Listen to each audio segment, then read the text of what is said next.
Hello, my name's Dave Ellerton, Technical Development Director of Hutchinson's, and welcome to the Hutchinson's Helix East trial site. I'm in a field of glean, winter wheat, looking for diseases. At the moment, the leaf 4 is coming through. It was actually drilled on the 19th of October and it's very slow developing.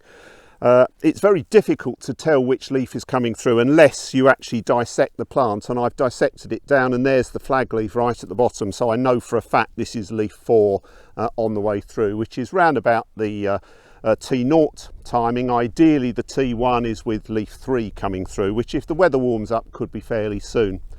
As far as disease is concerned, I'm not seeing much disease in the crop at the moment because of the weather conditions, but the two diseases to really look out for at this stage are Septoria tritici and yellow rust.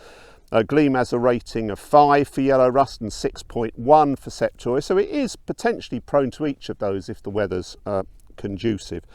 So as I say, the next spray will be going on when leaf 3 is coming through. At the moment, I don't think it's worth doing anything major as far as the Septoria is concerned, but obviously with a rating of 6.1, if the weather turns, it could be quite a dramatic change in fortune. We've seen that in recent years with it going from bone dry to very, very wet, so the risk of Septoria could increase quite dramatically. So you do need to bear that in mind when you're actually going through for your disease control at the T1 timing. As I said, the key thing as far as that time is concerned is to coat leaf 3 with the fungicide. You're protecting that, and then you'll come back about 3 to 4 weeks later at the flag leaf time when the flag is 3/4 to fully through. So this spray at the T1 timing, it's largely based around triazoles, and then depending on the Septoria risk is whether you then add an SDHI into that. With a rating of 6.1, I think it's probably worthwhile putting an SDHI in alongside that, and then consider whether you add in a Folpet as the multi-sites that is the key one now that chlorothalonil has gone, and putting that in will give extra persistence on the Septoria. But really you're making the decision when that leaf 3 is through. Look at the forecast, look at what disease is here, and then tailor your spray accordingly.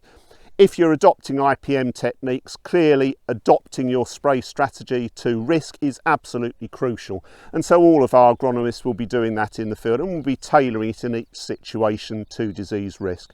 At Hutchinson's, we've actually now developed a disease risk assessment tool, which we've now included in our Omnia system, and that will rate each individual field for disease risk. So that is part of the decision-making process, alongside monitoring what disease is in the field, and again looking at the weather forecast. And again at Hutchinson's, we've got a weather forecasting tool to give us a guide as to whether the weather will change and we'll be in for a wet spell. And I say that would have a huge impact as far as the risk of Septoria tritici is concerned. So that's the thing to think about when you're coming up to that critical T1 timing.